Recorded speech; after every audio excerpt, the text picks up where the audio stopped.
National equipment identity register ব্যবস্থা চালুর প্রতিবাদে ঢাকার কারণ বাজার মোড়ে মোবাইল ফোন ব্যবসায়ীদের আন্দোলনে দফায় দফায় সংঘর্ষের ঘটনা ঘটেছে। রোববার দুপুর 1:30টার পর থেকে থেমে থেমে মোবাইল ব্যবসায়ী ও পুলিশের মধ্যে সংঘর্ষ শুরু হয়।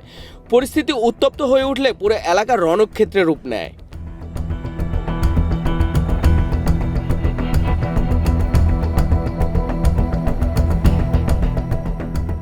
পুলিশ জানায় পরিস্থিতি নিয়ন্ত্রণে সাউন্ড গ্রেনেড ও টিয়ার গ্যাস নিক্ষেপ করা হয়।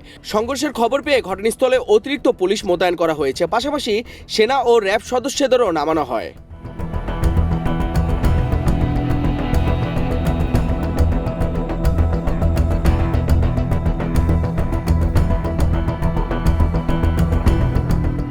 এর আগে সকালে কারণ বাজারে সার্ক ফোরাম অবরোধ করে অবস্থান কর্মসূচি শুরু করেন ব্যবসায়ীরা। বেলা 11:30টার দিকে পুলিশ লাঠিপেটা করে তাদের সড়ক থেকে সরিয়ে দেয়। সে সময় জলকামান, রায়ট কার ও সাউন্ড গ্রেনেড ব্যবহার করা হয়।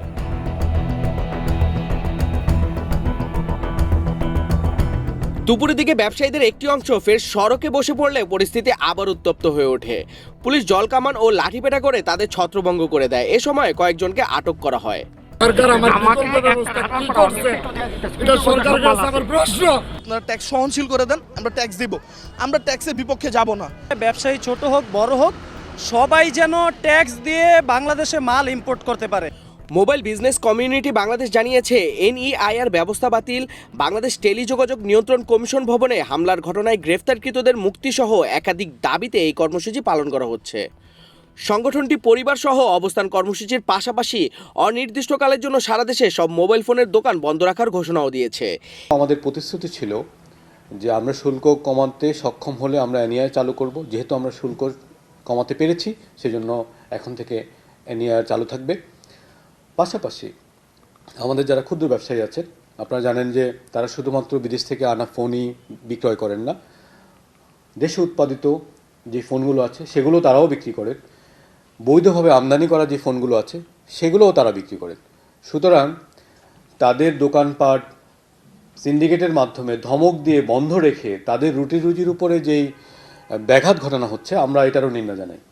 আমরা চাচ্ছি, যেহেতু আমদানিতে শুল্ক কমে গেছে, সেজন্য সন্ত্রাসী ঘটনার মাধ্যমে তাদের দোকানপাট খোলায় যাতে কেউ বাধা না দেয়।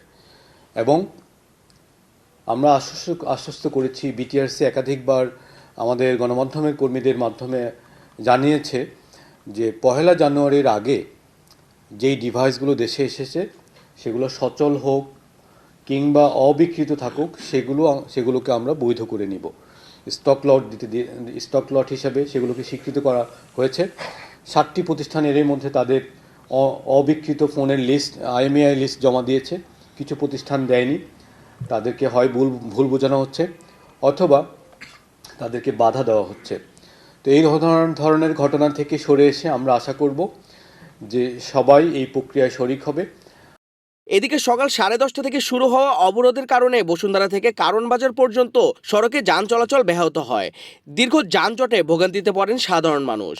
সরকারের পূর্ব ঘোষণা অনুযায়ী গত 1 জানুয়ারি থেকে আনুষ্ঠানিকভাবে চালু হয়েছে এনইআইআর ব্যবস্থা। এই ব্যবস্থার আওতায় মোবাইল নেটওয়ার্কে ব্যবহৃত সব ধরনের IMEI নম্বর জাতীয় ডাটাবেজে যুক্ত হচ্ছে। তবে শুরু থেকে এর বিরোধিতা করে আসছেন মোবাইল ফোন ব্যবসায়ীরা।